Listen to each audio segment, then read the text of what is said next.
I believe that for the sake of informing the generality of Nigerians, I must ask you to answer directly and positively whether you were in fact a part of the president's legal team as alleged or speculated about, whether in any way, shape, or form you were part of the president's defense or legal team arising from litigations in the last presidential election.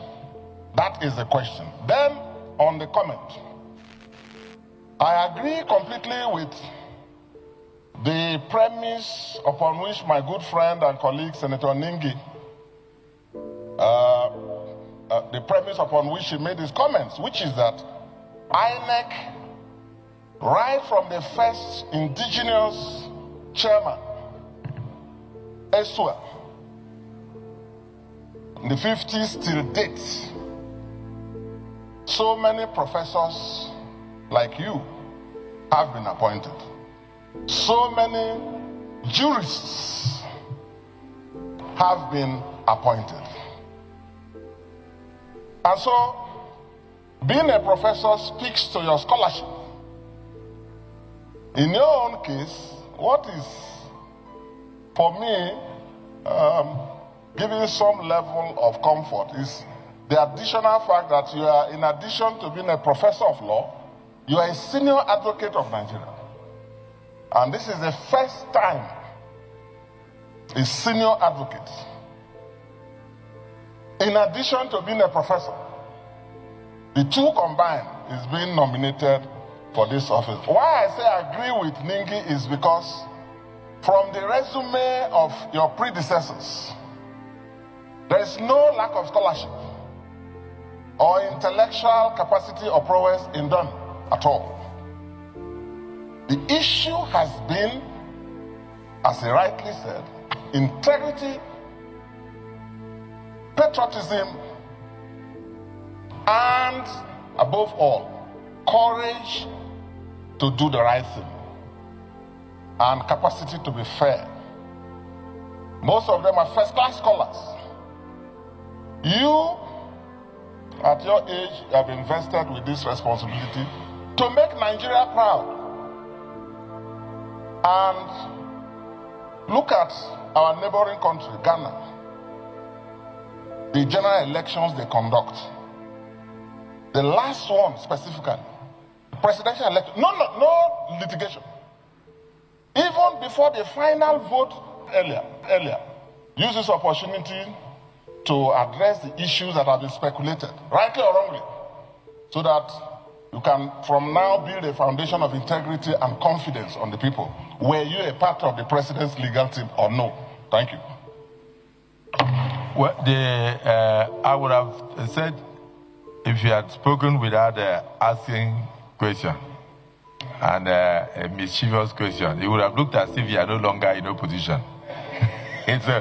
But when you mentioned Ghana and other West African countries, they actually borrowed from Nigeria. You are from Bayelsa State, representing a section of Bayelsa. Recall that when the last election was done, even before the final announcement, the then president, Jonathan, who was from Bayelsa, congratulated President Buhari, even before the final election was done. Clearly, and I'm also aware that in 2007, the elections were not very good. That even the person who won came out and said, I must reform the electoral system. And that was late President Yaradua, may his soul rest in peace. He said to himself, and by the time he finished, in 2011, when I contested for second term as a governor, I can tell you it was much better. The litigations were less than 30% of what we had in 2007. So I know that as the election improves, not just the participants have confidence to congratulate their opponents. So that's what they are telling him. He should go and he should conduct where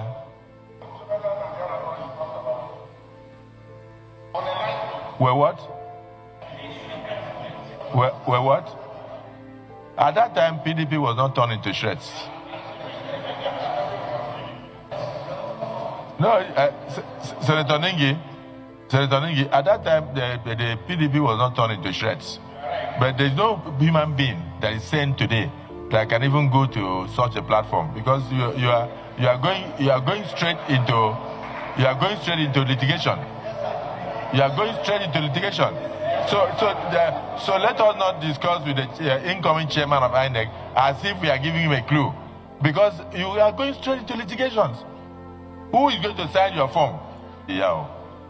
What you didn't add is that how is he going to advise us in the Electoral Act amendment to ensure that there is no presumption of regularity in anything that INEC does? Because it is a presumption that INEC is right that brings about injustice when INEC is wrong. You understand what I'm saying? Because that's part of what we must look at, whether to amend it or otherwise. In the court, it is presumed that once INEC announces result, then INEC is right. But when INEC announces the wrong result as a result of maybe logistic problems or compromise, I don't think that INEC is right. You understand? Yes, so the law should not be that INEC is right. I believe that INEC should be held responsible and accountable to Nigerians where INEC is wrong. So, and then you are also asking him, how are you going to do away with the influence of mentors? Because in politics, it's simple. When you go wrong, your mentor becomes your tormentor. Respect to Your Excellency, Senate President, to allow... but you didn't hear what I said. I said I do understand what I understand. You made a very good point. That how is he going to do away with the influence of mentors? Isn't it? Right. Because in politics, we know what to do. That when you go wrong, your mentor becomes your tormentor. On that note, Senator Walada, ask your question, then he can signify whether he wants to answer. Mr. President, distinguished colleagues, Mr. Nominee, you have a very encouraging and proud resume, particularly to those of us that are of North Central extraction. Congratulations for making us proud. The issue of virtually everything that needs to be mentioned or questioned have been, but all other things that will be said, including mine, will only be emphasis or will be emphatic on what had been said before. All that we've been talking about here is about ultimately the electorates. And it is one of the primary responsibilities or cardinal responsibilities of INEC to ensure voter education and enlightenment. And of course, before now, efforts have been put in place. How different would you do this?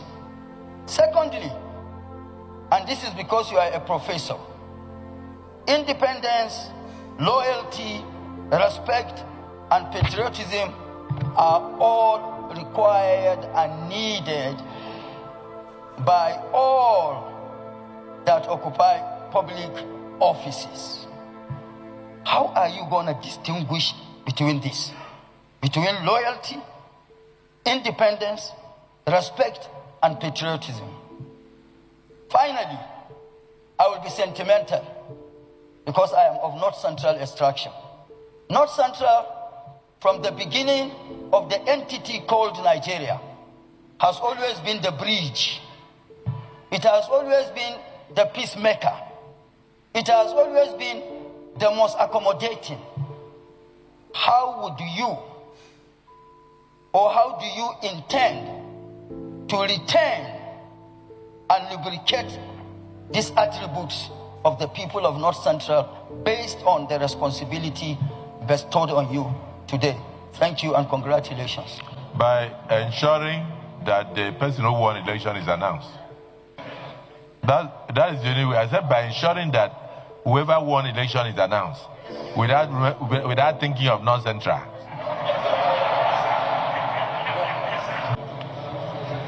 Professor, congratulations. Well, my question goes this way. One of the biggest problems we have in this country today is voters' empathy. People are always afraid to come out to vote. They believe their vote may not be counted. Take, for example, the last election, we have over 93,000 voters registered.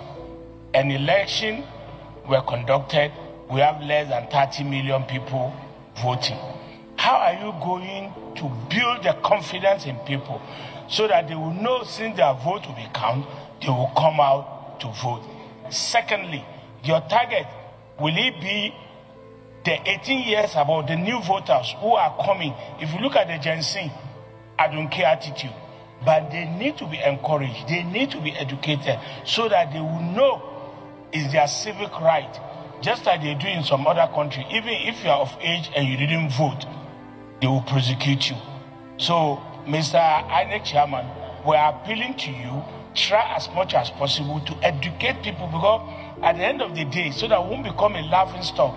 You register now, INEC registration is going on. Probably by the time you finish, you give us 100-something thousand. And when we are conducting election in 2007, we now have less than 20 million people voting. It will be very unfair, but the moment you are able to build that confidence in Nigerians that, look, your vote will be counted and we are going to do the needful and the rightful. And like he rightly said, now you will announce the rightful winner of any election. Thank you, Mr. President.